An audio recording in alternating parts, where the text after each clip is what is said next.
All right. So thank you everyone for coming to our Energy Futures panel. I'm Bartees Cox. I direct the marketing and communications at Groundswell. This panel is titled Storytelling During a Pandemic. I'm a communicator. I've been doing comms my whole career, short career of 10 years, but I've been doing it the whole time. And I wanted to have my friend Molly come and join me to have a conversation about how we storytell and how we make great stories happen when the media is in crisis mode. I'm sure that many people on this call have had the same problem that I've had, where you've had a great story or a great spokesperson and you just can't find a way to get them in the media at all. So we're going to talk about some things we've experienced on that topic. And Molly, who's now a freelancer and was a communicator working at some really incredible organizations alongside me at my last two jobs, is going to talk a little bit about her experiences and a little bit about Molly. Like I said, she's a freelance writer based in Brooklyn, New York. Her works appeared in Vice, Teen Vogue, Buzzfeed, The Intercept, Fast Company, and many other places. Most recently, she was a senior writer at Nexus Media News, which is a nonprofit newswire that's focused on science and climate change.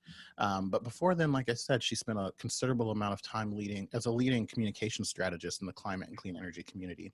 So she's kind of seen this issue on both sides of the coin, and I'm going to hand it over to her. So Molly, take it away. Hi guys, thanks Bartees. I'm really excited to be here. This is a weird time for everyone.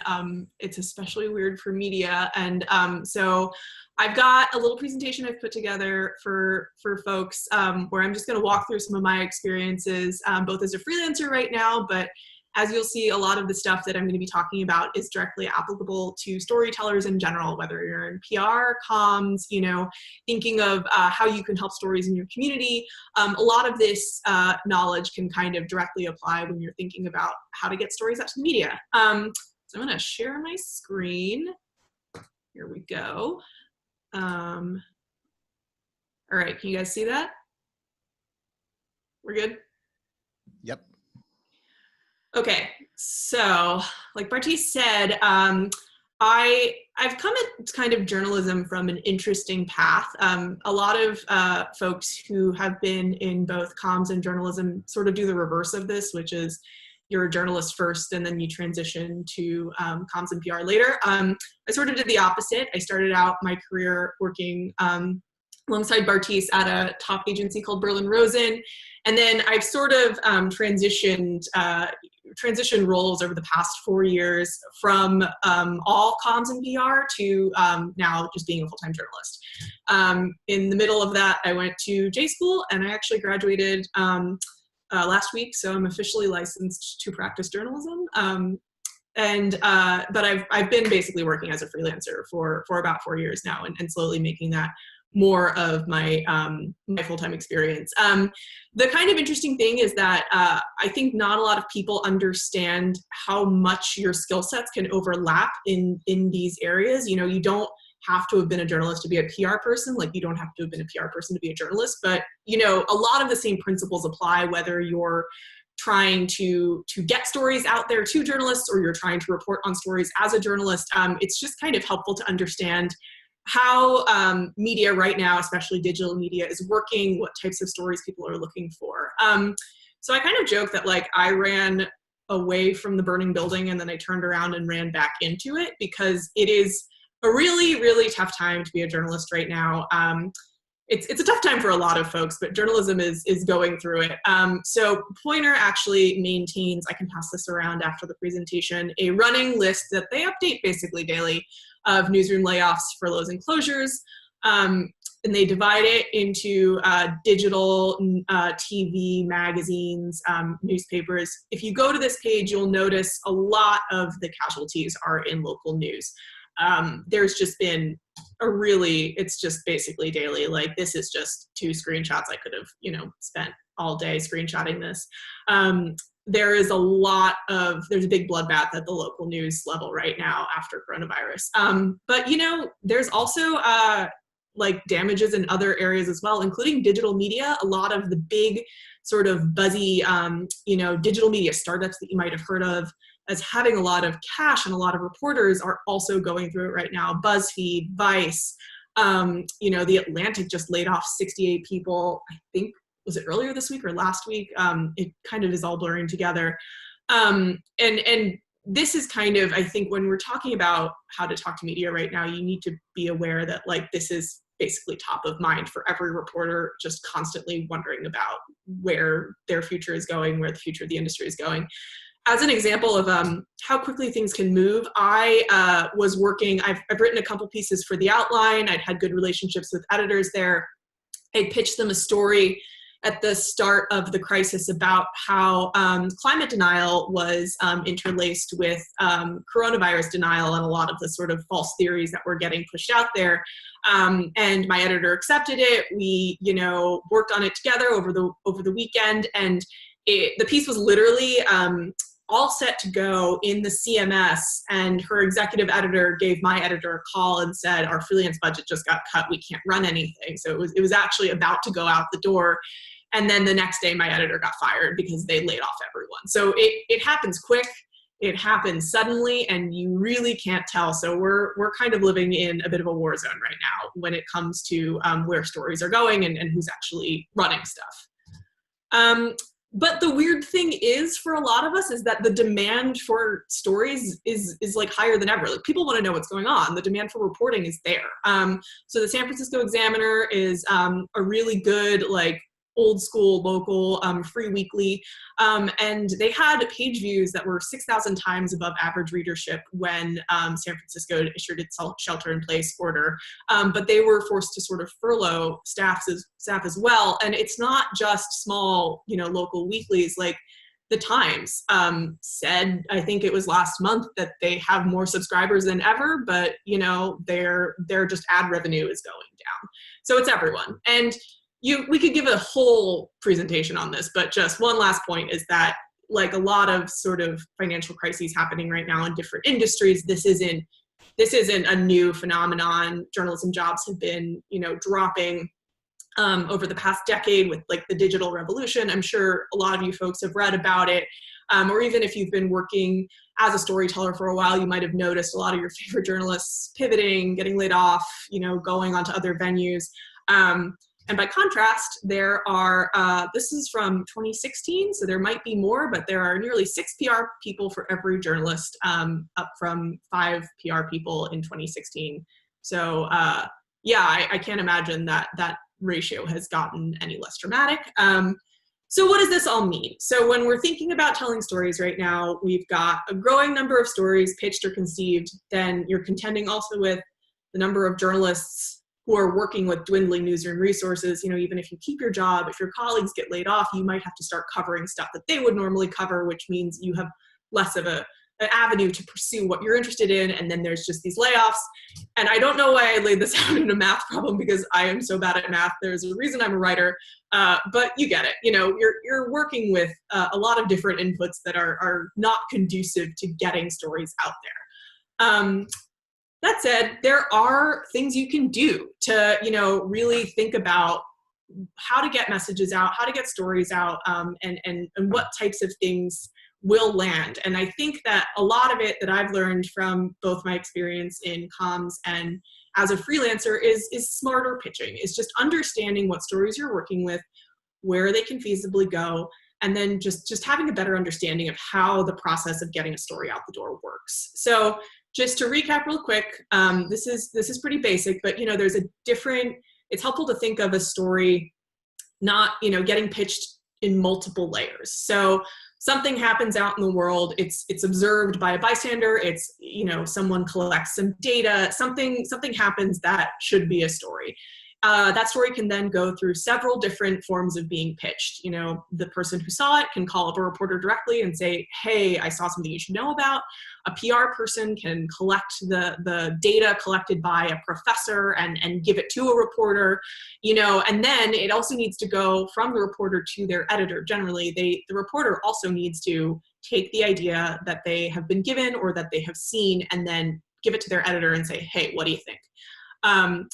Another version of this is that the editor can assign a story to a reporter, and in which case your story can still fit into that reporter's assignment, but it's definitely kind of a different format. Then the editor works with the reporter to shape their pitch for the outlet's needs. So, you know, a lot of times when I was a staff writer at Nexus Media, you know, if I came up with a story or I was pitched a story, I'd take it to my editor and he'd say, yeah, I like this, but like we just did something on something similar. So why don't you try to take this tack? You know, you shape it to what your outlet is looking to publish and what your outlet is looking to highlight. And then reporter reports the story and it's published.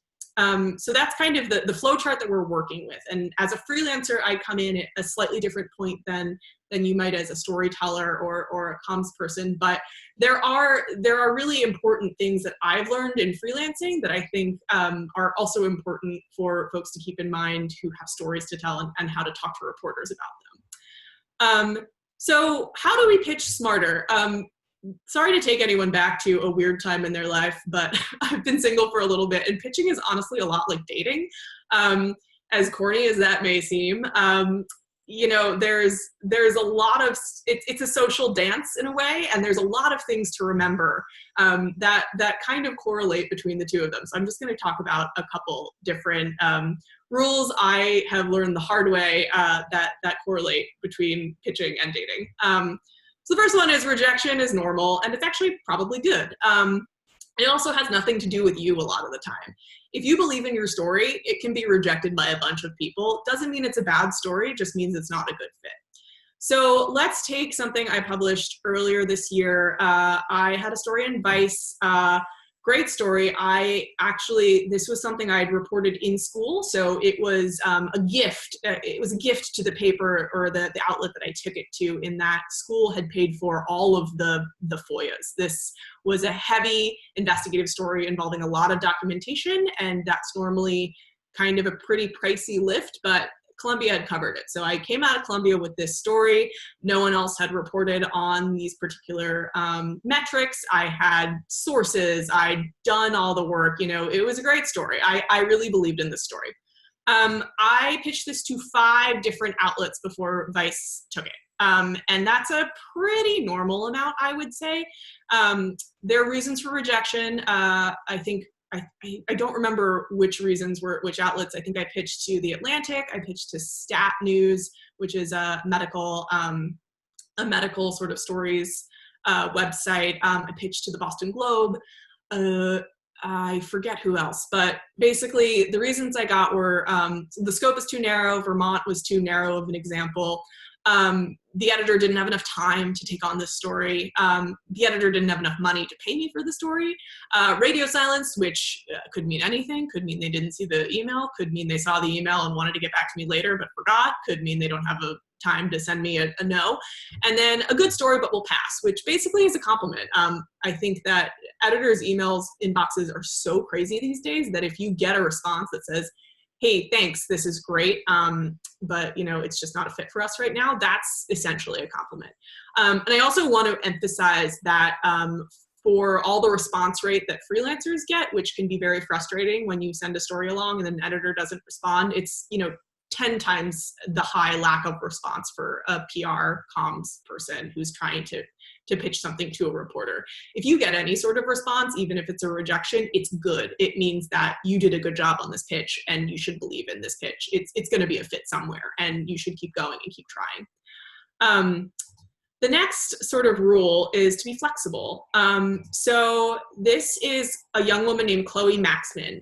Chloe is the youngest, I think she was the youngest woman ever elected to the Maine state legislature. She was 25, which is crazy. She ran a campaign based on the principles of the Green New Deal and bringing jobs and clean energy to rural Maine. Chloe pitched me out of the blue. She sent me an email because she'd seen work I had done for Teen Vogue on a series that they call Running, which highlights young politicians and young people making a difference. And she said, hey, I'm running for state senate this fall. I think I would make a great, a great profile for running. It was perfect. Like Chloe did everything right. She knew what I was writing about. She knew I'd written for this outlet before. She knew that her story would be a good fit. And she sent me a really detailed email and it was great. So I took it to my editor and, she said, hey, look, I like this, but I want it to be a little bigger. I don't want to just run a straight profile of her. Can you do a little bit more reporting? So it ended up being this great piece on how progressive candidates, including Chloe, but not just limited to Chloe, are running to win back rural areas. So, you know, I did a lot of extra reporting on other candidates who are working on similar sort of Green New Deal platforms in areas that are traditionally very red, and how they're reaching out to rural voters. Chloe was still prominently featured, obviously. She gave some great interviews, but understanding that the idea that you have, that you take to a reporter or an editor, might not be what exactly they're looking for, but being flexible and being willing to work with what they need and what they want is like one of the most important things you can do. And it shows that you're willing to work with them to make a story that is similar to the one that you're pitching happen.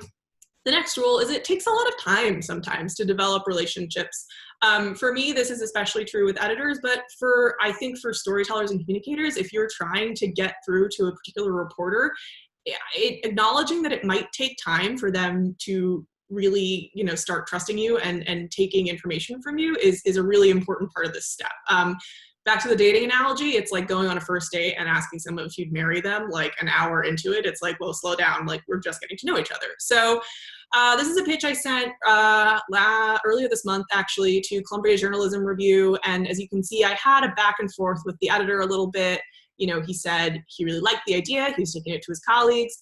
But, you know, he ultimately came back and said, it's not a fit for us, but like, please pitch me more. This I consider, I'm not getting paid for it, which sucks, but it's a success. And same thing with a reporter. You know, if you notice someone who's covering stuff and you read their stories and you're thinking, man, they would be such a good fit for this story I'm writing, it might behoove you to, can't take them out for coffee right now, but you know, send them an email that says, hey, I really admire your reporting. We're doing a lot of work on this. You know, we've got some interesting story ideas. Like, what are you looking to write about right now? Like, what's on your mind? And I guarantee you, as a reporter, I would so much rather see that kind of email in my inbox from a comms person who's flexible and who's willing to work with me on stuff that I'm interested in. And I will be much more likely to take a story idea or a pitch from them in the future, because I know that they know who I am, they care about what I'm covering, and they've taken the time to sort of build in making a relationship happen. Then the last point I'd like to emphasize before we open it up for some questions. So timing is so important. This was a cold pitch. So this was a pitch that I'd sent to an editor advice without ever having working with them before. And it was actually a pitch that was given to me by the founder of an app for gig workers who said, hey, we've got this white paper coming out related to tax day. Do you think this could be a good story? So I had the sort of the company on one side with this white paper that they decided to roll out on tax day, and then I pitched it to Vice. You can see tax day April 15th. I obviously pitched it April 3rd. This was even a little bit like I really wanted to, I was a little bit nervous about how close the timing was on this. I would have rather pitched it in late March. Basically, if you're thinking of a story that is tied to a concrete date, you want to be about 3 weeks out. You know, that's when editors and reporters are really starting to think about that, thinking about their coverage, and that also builds in time for them to not see your email, to sort of forget to reply to you, to sort of be dealing with other stuff at one time. But you know, pitching a tax day story right before tax day doesn't work. I would be very surprised unless it's the biggest news of all time, you know, it's going to be hard to convince someone to drop stuff they've been working on for a couple of days in favor of something just because it's tied to a day. Another interesting story about this particular pitch is that it took my editor at Vice a little bit to get back to me on this. So I actually ended up convincing the company to push back their white paper release date by a couple days. This is really, really key. I think one of my biggest frustrations when I was working in comms is arbitrary white paper dates that aren't really tied to anything, or the release of something. You want to give it a date, but it's also, you know, if you've got someone interested in writing about it who's going to take a couple days, it's often a good idea to hold off, you know, work with the journalist.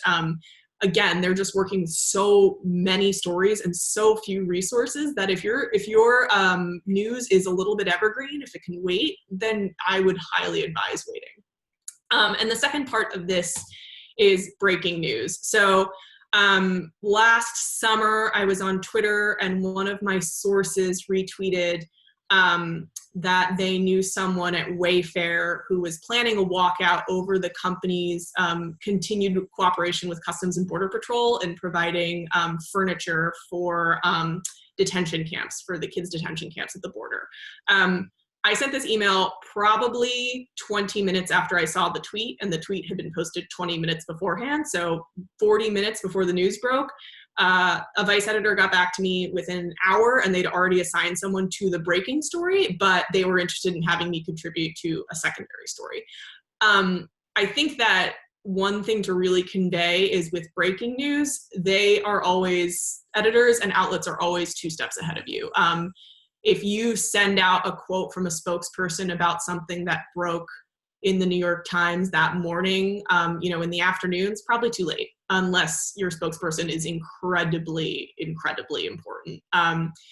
I think that the day before something drops is often a great time to send out, if you're sending out quotes or you're offering a spokesperson. A lot of spokespeople I know are nervous about sending out a prefab quote about something that hasn't actually happened yet, but in order to get into the news cycle, if you're really trying to break into breaking news, that's how fast things move these days. You really have to bake things in. And, if you're trying to get someone in high tier outlets, especially, they need to be available at all times. Like it's just kind of the pace with which reporting moves is really rapid. And it's even difficult for freelancers. We often, I don't tend to pitch breaking news, and this is also important if you're working with freelancers, because I know that the editors have already assigned someone on it. If I have a second day story, if I have a related story that would tie into the news, that is much better for me to take to an editor than something that they've kind of probably already done. So the rule of thumb is that the news cycle moves twice as fast as you think it does. If it's not newsy, it's probably 5 less times important to editors than you think it is, and reporters too. And even if it doesn't work out, so like in this instance, I ended up contributing some reporting to the Wayfair story, but they assigned another reporter to do a different story. But the fact that I was flexible and I was fast, showed them that I could write quickly about stuff. And this editor came back to me a couple different times with a couple different assignments.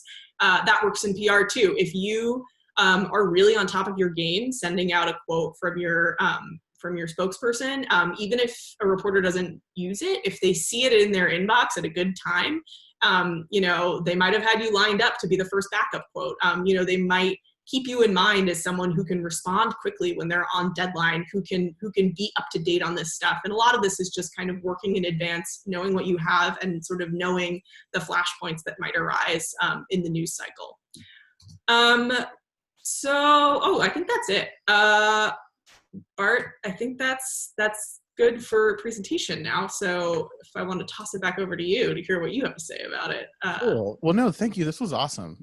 Thanks for doing this walkthrough. I mean, I feel like I'm gonna do a couple minutes because we come at it from now 2 different places. One thing that I think is really interesting about storytelling and like especially this new media landscape is like it's been bad for a long time. And I think a lot of people get caught up in like, oh my God, it's a pandemic. Oh my God, Donald Trump's president. Oh my God, it's a disaster. But, in journalism, like this slow trickle, this slow bleed of the industry is really what is like kind of set the stage for what we're experiencing now as like communicators.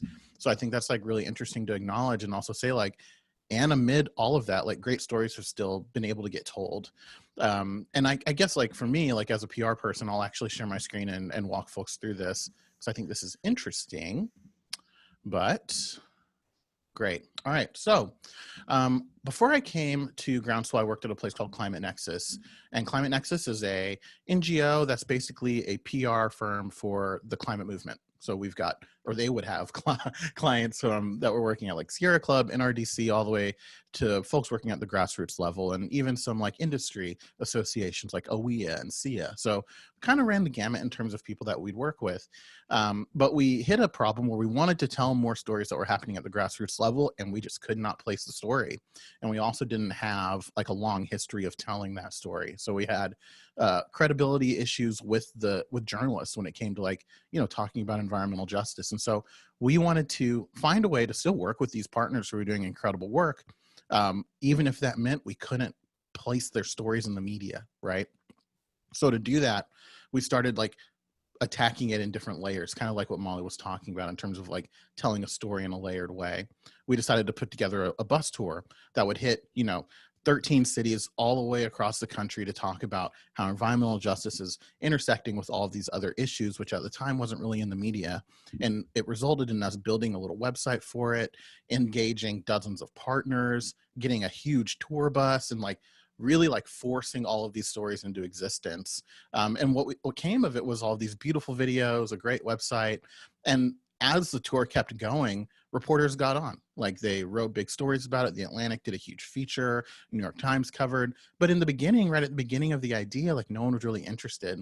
We kind of had to build it and do it and demonstrate that it was real before people were gonna like buy into it, right? And like now, a year and a half later, PBS ended up picking up the series that we built and running it on their channel, which was like a really awesome thing for us because we had wanted, an outlet to partner with to like do this bus tour. We had all these great ideas. No one bit early on, but because we built something that was like really solid and we packaged it and presented it really beautifully, the story extended beyond what we thought. And we got 2 bites at the apple on something that we really weren't sure we were going to get any bites on at all. So like something that I try to encourage PR people to do is like, as you're thinking through what that big story is, as you're making your big plan for the year or whatever it's going to be, like the New York Times, like on that first day might not be the reality, even if you want it to. But if you create multiple like touch points for your story to be successful, then like you're going to open up some doors that might not have been there. And for us, it was, we could pitch at the local level, regional level, and national level throughout this entire tour. So when we started in Miami, we could hit up the Miami Herald, we could hit up the AJC in Atlanta because they do a little bit more regional stuff. And we can also make sure the Atlantic, the New York Times, and the Washington Post know that we're doing this national bus tour. And we can hit people at every stop, right? So like we are pitching this story like 20 times over the course of a month, but it's relevant every time. And the information is changing each time we do it. So, I think that was like really key, and it taught me a lot about like how we can be packaging stories going forward. And I think that that's something that, people should think more about. It's like you can build the story that you want to be seen, and it doesn't necessarily depend on the media at the time. They'll catch up. But yeah, okay. Well, Molly, I have a couple questions for you, and I see a couple questions are coming through. Let me see what I have here. I have something to ask. So you kind of talked a little bit about relationships, like in working with reporters. Can you give me like a little bit more on that? Like, how do you build a relationship with a reporter or an editor that you want to work with or that is going to be useful to you in the future? Sure. To go back to, and I think this also helps with landing stories. I think that it's really important to remember that this is at its core just about people. I think with a lot of, when you're thinking about like pitching as a comms person, it's often sort of a combative thing, or you're thinking of an outlet. You're thinking, how do I get the story in the Atlantic? How do I get the story in the New York Times? How do I get this story on PBS? The thing is, though, your story is going to get there in the hands of another person, and those people are going to be different. At the Times, the climate team, when I was working with you at Climate Nexus, we would often pitch these folks, but I think that one core point of success was understanding who different people were, how they liked to work, and making sure that they knew who you were and that they weren't just some sort of random person sending them an email demanding their time. So one thing I love to do, again, who knows how this is going to look, is source coffees. So just taking someone out for coffee and being like, who are you? Like, what do you like to write about?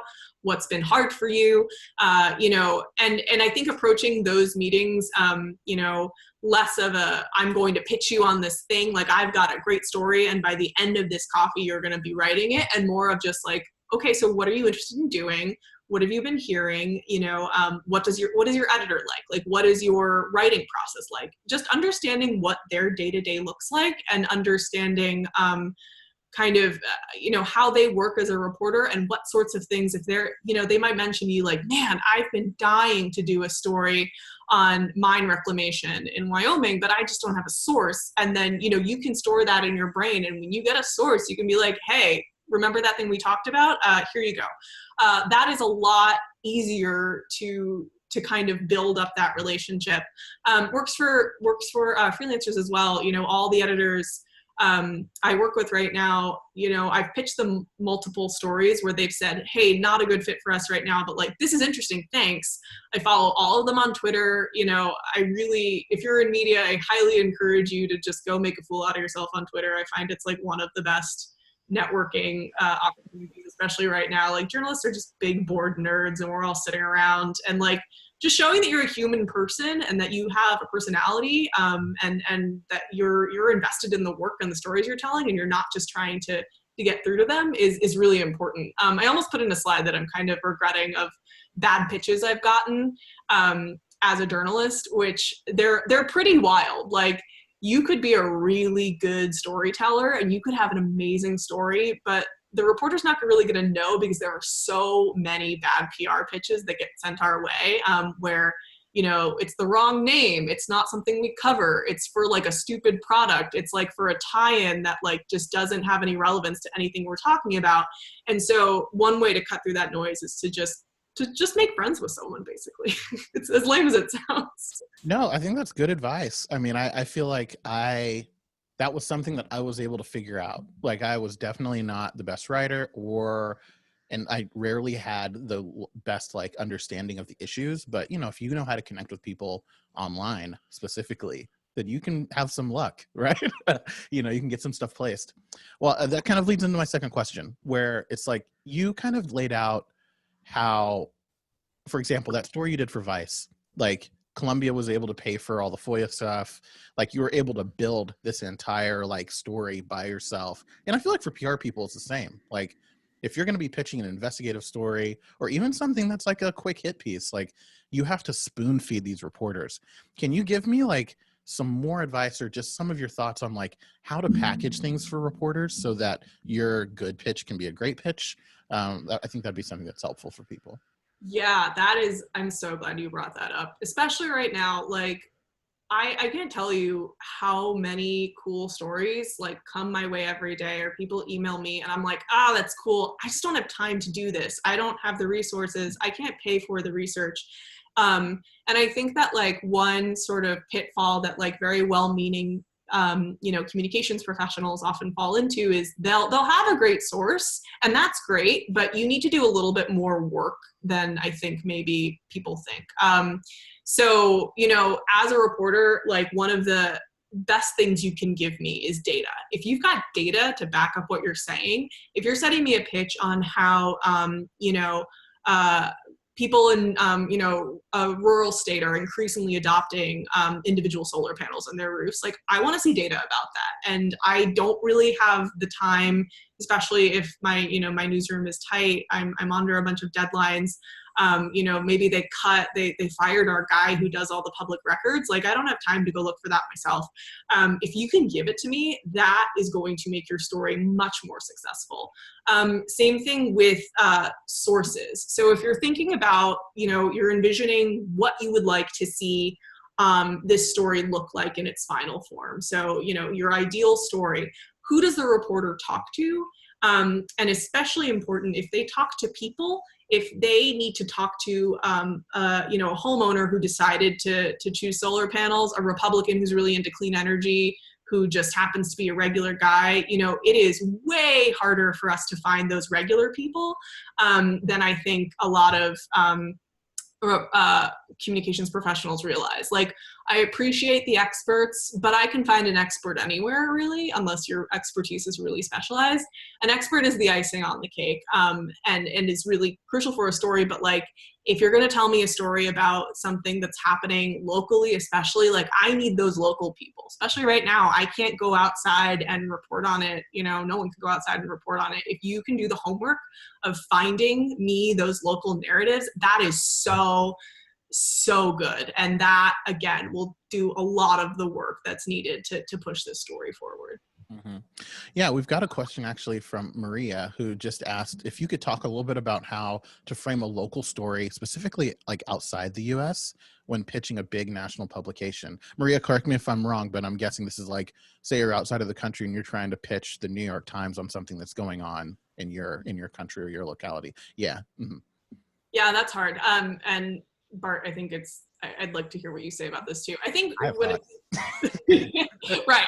So the U.S. is this horrible, weird media desert. You might have noticed, where we kind of only care about what's going on in our own borders because we're the only country that matters. I think this doesn't happen a lot of the times with overseas press, but it makes like pitching, especially local international stories, really hard.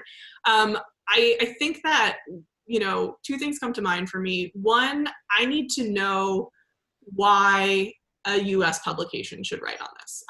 So it can be the world's most interesting story, but if you're pitching to a reporter who does not focus internationally, you're going to need to make a case as to why they should care. For example, if you've got a protest over, a coal mine being built in, the Balkans or something.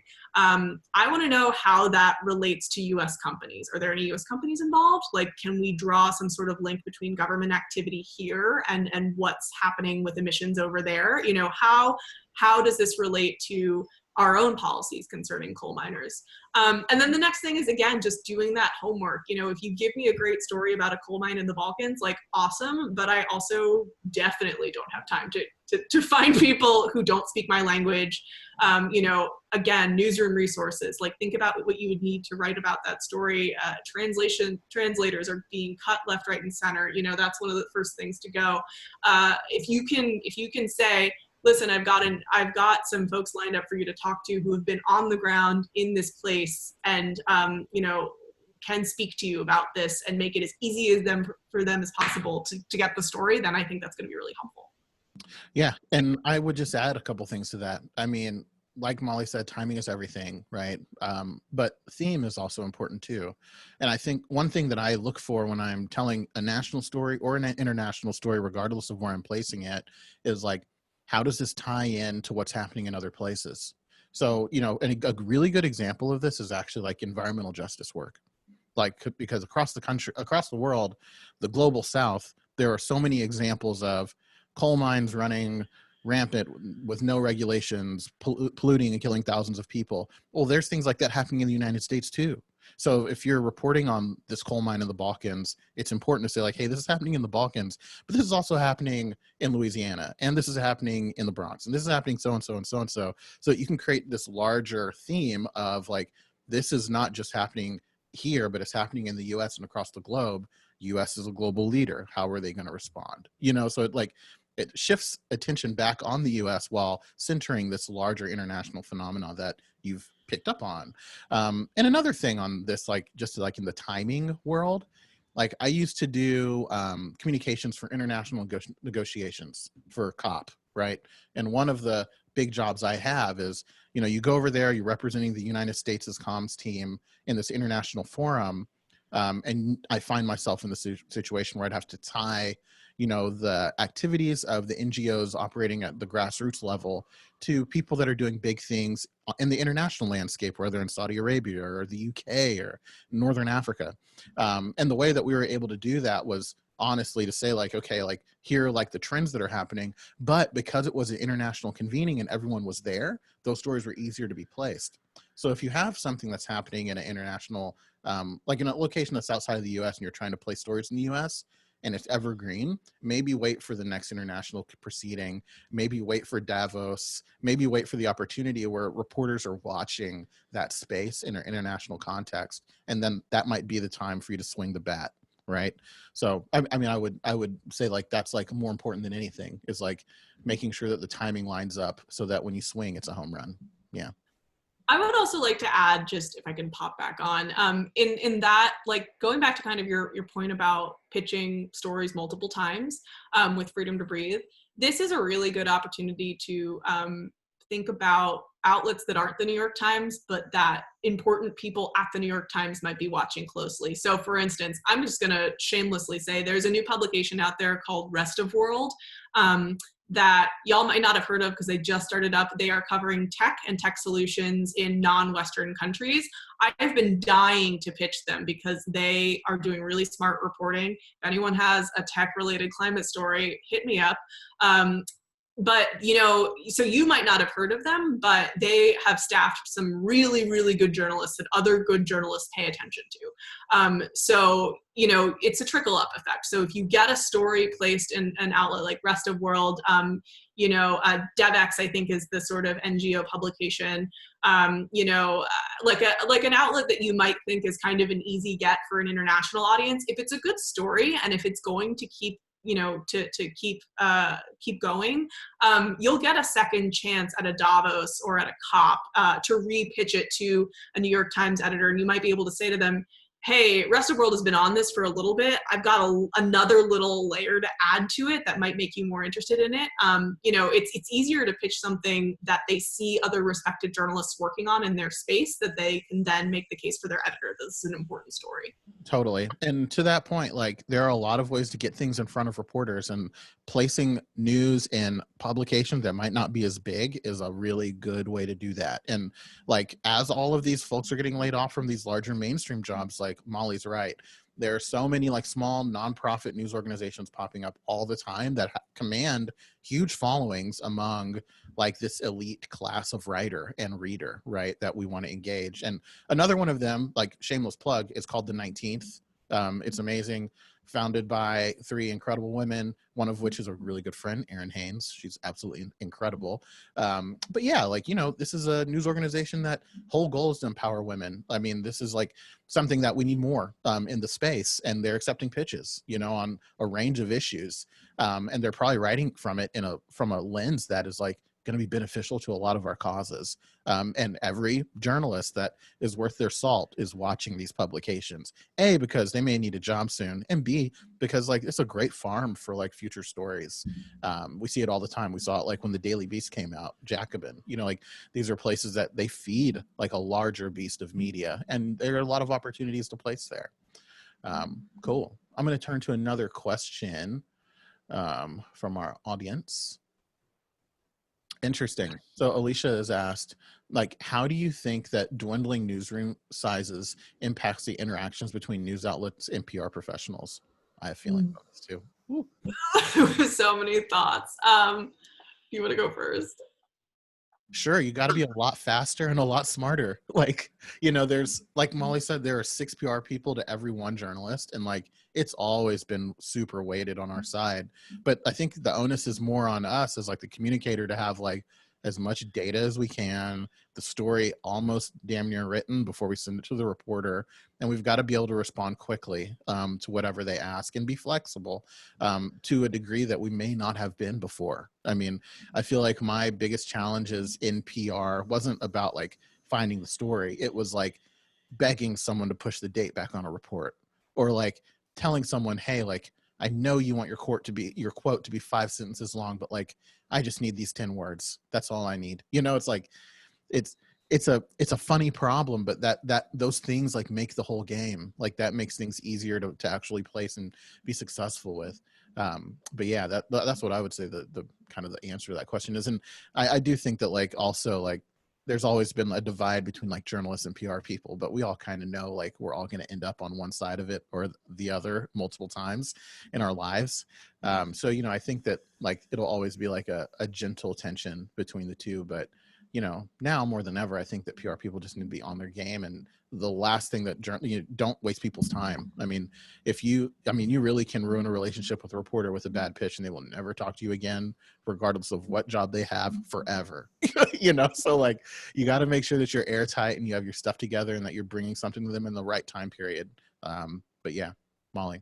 Yeah, I mean, I think that, first of all, the chances of that are lessened if, again, they know you as a human being. If they're like, oh, I follow Bartees on Twitter, and like, he's super funny, and this might just have been an off day for him, instead of like, who's this random man? I'm never speaking to him again. So again, just like relationships, like, know who you're pitching, read them obsessively, like, just be their biggest fan in a non-creepy way while respecting their time. And, that's going to be they're going to pick listening to you over the hundreds of random people who are spamming their inbox every day. And then I'd also just echo your point. Like, I think that the best PR people I know are brutally sympathetic to journalists, and they are not afraid to tell an expert, you know what, you sound boring and we're going to need to work on this. Or like, you know what, you're not really telling me what's going on here. If you want this story, we're going to need to work on this. And they are willing to, not let the story suffer from the components that you're working with. If you have the story as the end game for yourself, then just kind of navigating the waters of too many PR people to too few journalists gets a lot easier. Yeah, it's tough. And just like one more point to add on that, on timing, I have had so many incredible stories come by me, and then I say, oh, this is brilliant. Like, what's the deadline? When is this report or when is the statement coming out? And they'll say a week. And immediately I'm like, dang, there goes the story. So, on timing, I used to tell my clients, like, in a month, I can get anything. I can get New York Times, I can get Washington Post if you give me a month. But in a week, like, there's only so much you can do, because really we're like going through the nose, It's like, let me get these 4 rejections out of the way before someone says yes. So whatever you do, PR related, know that like time is on your side. The more time that you give yourself to pitch a story or to ask for a reporter for anything, the better. Because you also don't want to come off as someone that's like rushing people either. Like, that's like never a good vibe. But yeah, and we have another question actually. So I'll move on to that, unless Molly, you had another point you wanted to make. No, I just want to emphasize that I just got a story accepted somewhere that I've been pitching for 9 months. And you just gotta be patient. Like, if it's good, it's gonna be good in 9 months, and maybe even better. The child has been born. Like, right, the baby has been incubated. This is an entire man, I feel that. So David Flynn has asked, academia can be a tough area to pitch sometimes because research titles are really boring.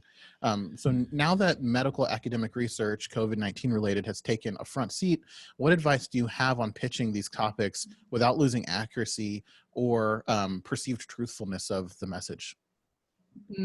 I love this question because reporters both love and hate talking to academics, because they are like this close to the issue, which means you can get some great insights out of them, but it often happens accidentally because they are so focused on what's in front of them. I would really emphasize, if you've got a report to roll out, a piece of scientific research, invest in media training for whoever is going to be doing the primary bulk of the media for this. It's hard. Talking to reporters is hard.